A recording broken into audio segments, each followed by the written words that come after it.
Hey guys, how's it going? All right, I just want to give you guys a little story about what happened to my car a couple days ago. So basically, what happened was the car was driving fine all day without any kind of issue, and I went to Walmart, parked it there, went, got something, came back, and out of nowhere, it wouldn't crank. No crank, no start issue that I had. So basically, everything on the dash worked fine. Everything in the car worked fine. There was absolutely no issues at all. The remote worked fine. Was able to get into the car. Radio was blasting. Radio was on. Everything. All right. So basically, I was thinking to myself, probably the battery was the issue. So what I did was I turned on the headlights, went out and checked out the beam, just to give me a gauge on how bright the headlights were. I could probably determine whether the battery was good or not. And the headlights were really bright. So right off the bat, I was thinking if they were that bright, I should at least get like a really slow crank if the battery was kind of low. Regardless, I had to check out where the battery was. I went and checked out where the battery was just to make sure that all the terminals were clean and they were tight. And I noticed that the terminals were a little bit corroded. There was some white bluish stuff on there. So what I did was I took out a bottle of Coke, poured it on the terminals, and was trying to clean it with some paper towels, and was able to clean it pretty good. Now the terminals weren't super tight. I was able to wiggle it out, but they were snug in there, so I knew that it probably wasn't the terminal being loose that was causing the issue. And then after I cleaned it up, popped it back on, and tried to start the car, it did the same thing. It wouldn't crank, it wouldn't start. But everything else seemed to be working all right. So at that point, I was thinking to myself, all right, maybe it could be a weak ground wire. If you guys don't know what where the ground wire is, the main ground wire is pretty much the negative terminal, and most of the time it connects to the frame of your car. So I checked it just to make sure there was no corrosion, that it wasn't split or anything like that. There was no issues with it. So what I did after that was, I had a battery pack that I bought a couple of months ago, because I had the same situation where I swapped out the battery. I was hoping that it was the battery, even though I swapped it out, considering I could actually just swap it out at Walmart. So I actually put the battery pack on there. It was at 100%. Tried to start it, and still wouldn't start. So at that point, I knew it was probably not the battery. And even though, I didn't think it was the alternator, I could probably just at that point rule out the alternator, because if it was the alternator, the car would have at least slow cranked, or I would have been able to start it. And then once I took the battery pack off, it would have just died out. So at that point, I was able to rule out a bunch of stuff. I was able to rule out the battery, the ground cable, and the alternator, even though that probably wouldn't have caused the issue. So after going through that, I was thinking to myself, could it be something? Could it be the car's computer ECU? Because I did see a check engine light on my dash, and that check engine light was there. It's been there for a while, and I believe it was for a O2 sensor issue.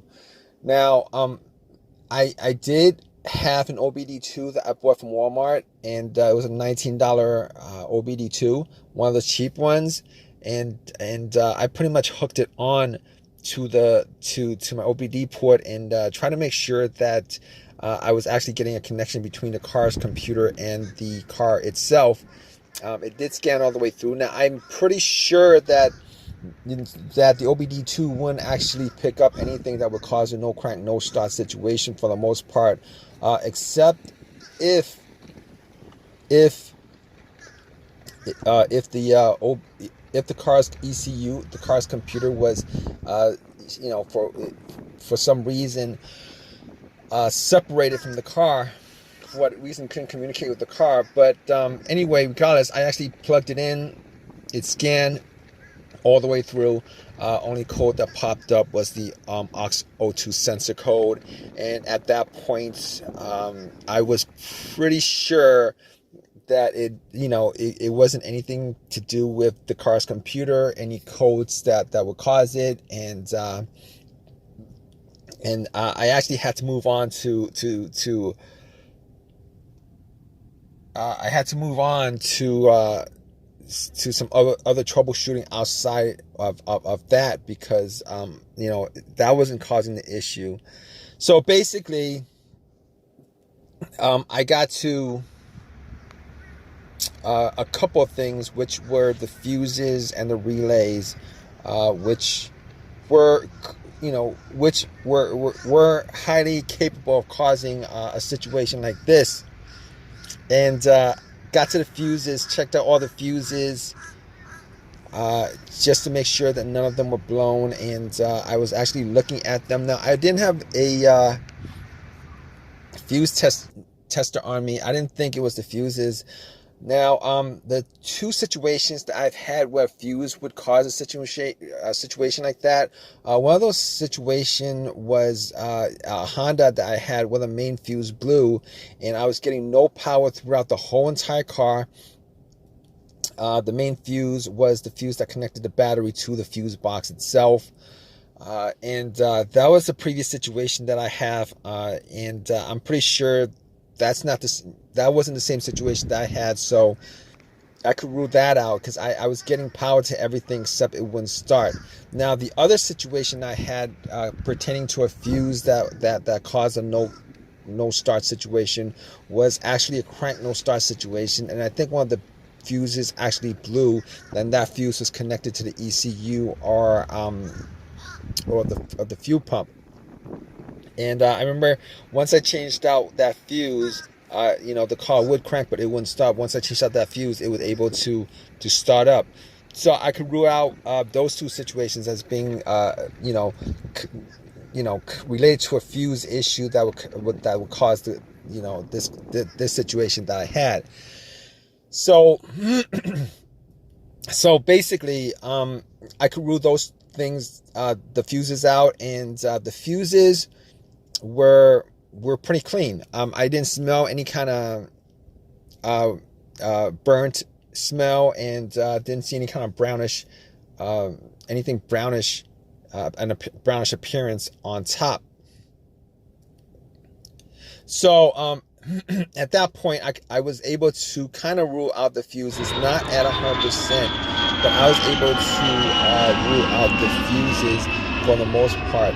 So basically, at that point, I had a situation where I was maybe, it could have been the relays or the starter. That's what the two situations that came up.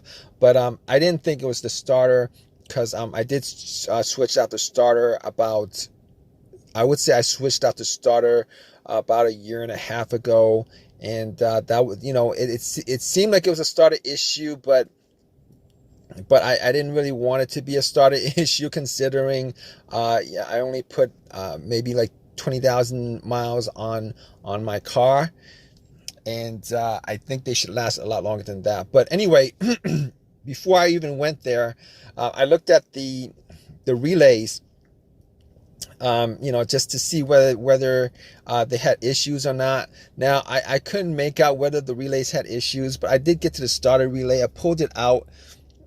It looked like it was a bit dirty or whatever, but I had some rubbing alcohol, put it on some paper towel, and wiped the connectors, put it back in, try to start it. It really didn't do anything. Didn't change up the situation. So I was thinking it was a weird situation, because it would click every time I would I would try to start the car. It would click, but it wouldn't crank at all. Normally when it clicks, it normally means that the relay is working, because that's what the relays do. When there's electricity going through that, it clicks to connect the connection, to whatever it's relaying the electricity to. But regardless of that, I actually had another relay that I was able to swap out with that, and I actually was looking for another relay with the same, with a similar relay in the box, and I was actually able to find one. And what I did was I took that relay out, and I swapped it with with the other relay, and I went back and tried to start it, and guess what? Bam! It started up. It worked without a problem, and at that point, I knew that it was the relay that was the problem. All right. So it was a pretty easy fix. I drove to AutoZone, which was within that whole shopping center. Swapped out the relay, and that was like 3 days ago. Haven't had a situation since. I've been driving the car, turning it on, off, for 3 days. Haven't had that situation at all. So just want to give you guys, just gonna give you guys that story of a quick fix that I had of my car. If you guys are in the same situation, you guys watching this video, hopefully you guys have as easy of a fix as I had on my car. You guys have a comment, leave your comment in the comment section. Please give me a thumbs up. Please subscribe. Like I said, if you guys are in the same situation, just go through the steps that I went through as far as trying to figure out, the situation with my car. And, you guys should be good as far as, troubleshooting and diagnosing your particular problem. Take care, guys.